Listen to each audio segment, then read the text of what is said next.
Why does it feel like they misled us about literally everything?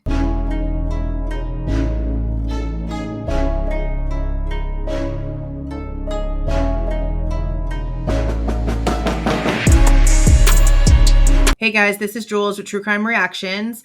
Disclaimer, everything stated in this video is my opinion and my opinion only. And just like everything else in these cases we discuss here on this channel, everything is alleged. Let's talk some more about the inconsistencies when it comes to Kaylee's story. And again, this isn't the story that we've gotten ever from Kaylee herself. Unfortunately, that's just not how this works. This is all information that's coming from her family, from her roommates, from her friends. And 3 years later, we're trying to figure out what exactly is the truth, what's been exaggerated, and what needs to be kicked out as nothing but a lie. This one is going to be about Kaylee going back to her parents' house before then being hesitant to go back to Moscow, Idaho that night. Does everyone remember that? Yeah, that's one of the very first things that came out of the family's mouth was that she had been with them for a few weeks. Then she was supposed to go back to be a +1 at a party that Dylan invited her to, but she was still so hesitant to go back. She was contemplating going back or not really wanting to. She left on Friday morning to go to a Pi-Fi party, and she just bought a brand new Range Rover, and she contemplated all day long back and forth whether she should go home, and because she just really wanted to show it to Maddie, and some other friends and whatnot. And she's just like, Mom, I'm gonna go to the Pi-Fi party, and Maddie's got to see this my new ride. And I'm like, for sure. Like, I mean, it was nice. It was really nice. She just bought it that day, all her own. But then the Range Rover, and she wanted to go back and she wanted to show Maddie so bad. So she ended up going, and we know the rest of it. Friday night seemed okay. Saturday during the day, sure, everything was super great. Then came Sunday morning, and we know what we've been deep diving into and driving ourselves crazy with for the past 3 years. Now, originally, we were told there was no stalker, even though it was one of the first things that people were trying to figure out when it came to who was the target, who could have been responsible. A lot of stuff about Kaylee was out in the media. People were saying, hey, there's a possibility she had a stalker.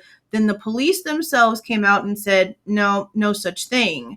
Then the police reports came out from Moscow police, people from ISP that also talked to people about the case. We've seen it in interviews that have come out to the public that we've reviewed here. They're all mentioning these stalking incidents, or at least what they are labeling as stalking incidents, because it's things that happened with Kaylee that made her feel extremely uncomfortable that she told them all about. So the fact that there are so many reports and so many interviews and so many people that knew of these instances and the cops just pushed them off, I just don't really quite understand why they would do that and then come out and be like, yeah, it's all false.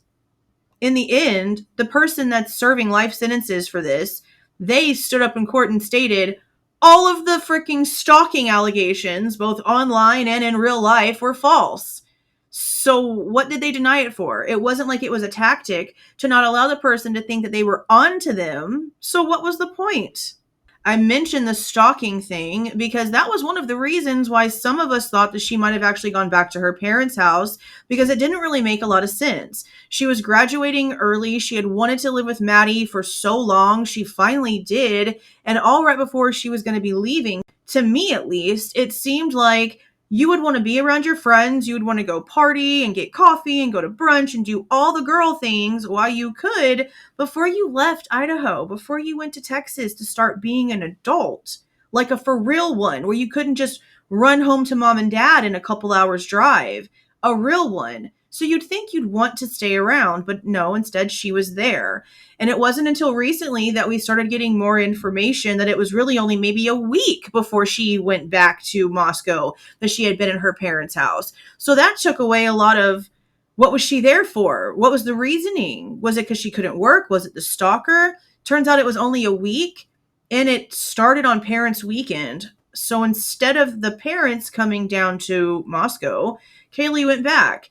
And something else that we found out recently was that Maddie's parents didn't go on Parents' Weekend either, as Maddie's boyfriend Jake flew her to see him that weekend. And the weekend before all this, he got her a flight to come down to Boise to see her.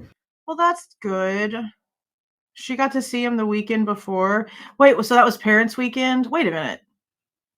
Instead of her parents coming down, her boyfriend flew her to him the weekend before? That was parents' weekend. And the weekend before all this, he got her a flight to come down to Boise to see her. Yeah, so parents' weekend. Yeah.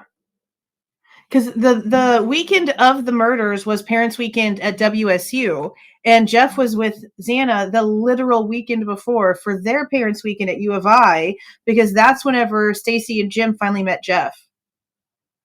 So instead of her parents coming down there, like either Karen or Ben, either one, going over there for parents' weekend, her boyfriend then flies her home. Again, she might have seen her parents, but I haven't seen anything other than that be stated in these interviews. If something else comes along or if anybody knows different, please let me know down in the comments. It wasn't anything that really made Kaylee stay at her parents' house before coming back. It was supposed to just be the weekend. Some sort of storm happened, so then she decided to stay because her vehicle wasn't reliable enough at the time. You know, the one that she sold in order to put a down payment down on the Range Rover, according to the girls' interviews anyway, the surviving roommates' interviews anyway.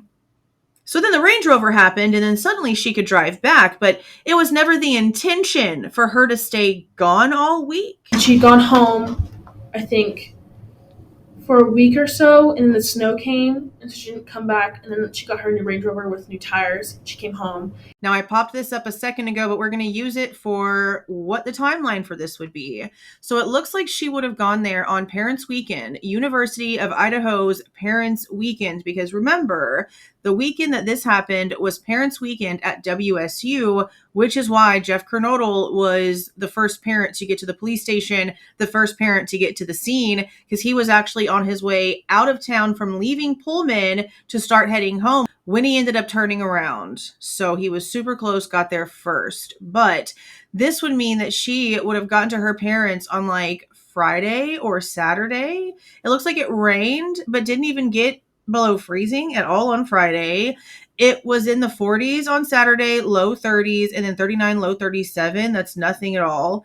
Now, in the middle of the week, when she's getting the car situation taken care of, she's got sort of cold weather. So I don't know what day she would have been planning to go back after that weekend.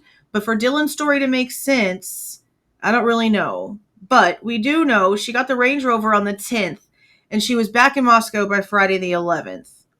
Went out on the 12th and was gone by the 13th.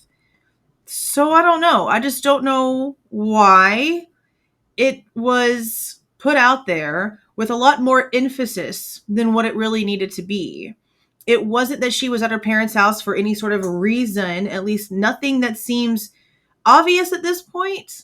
I understand, like I've already mentioned, about the stalker stuff being an actual subject of conversation between all of these people and the cops acting like it wasn't a thing. But it was a Winco situation where it looked like a bunch of guys were just trying to actually get a date for something and were just failing all over the place. And then the guy that was maybe watching from the trees is a bit creepy, especially knowing there was a registered SO somewhere very close that they ended up finding out about a month prior to this. Yeah. So maybe there was something to it, but it doesn't seem, with the way that it's being told, that that's the case. But just like Dylan and Bethany are the only ones telling us all of a sudden that Kaylee wasn't gonna move to Texas, that she was gonna stay one more semester. Yeah, that's that video. In case you missed that one, there will be a link for it down in the description box. This is also a different story. So one has to ask, was there an actual reason why Kaylee was gone? And Dylan is out here trying to make it sound as if it was harmless, just coincidence that she ended up getting stuck and oh boy ends up with the Range Rover. I don't know. Ever since the interviews and the reports and the information has come out, I have more and more questions for Dylan and Bethany. And I'm really sick and tired of the mm-hms and the ums and not really any answers that don't change constantly. It's been really frustrating. But it also doesn't help when there's information that comes out from families that's not accurate either. And we're having to go back in and dissect what's false and what's truth from something that should just be. The family shouldn't be giving us any false information. There's no reason for that. Or at least there shouldn't be any exaggerations put on things. This is all ridiculous enough. People are paying attention enough. It's not necessary. So what's the truth? Is there no reason at all and it's just coincidence? Or is there a reason and we're being lied to about that reason for some reason? I don't know. Let me know down in the comments what you guys are thinking. If you like the way that I present this information and give my opinion, please don't forget to leave a like on the way out. Subscribe to the channel if you have not subscribed already. And please don't forget to make sure that that notification bell is set to all so you don't miss any of my rants, reviews, reactions, updates, or deep dives. See y'all.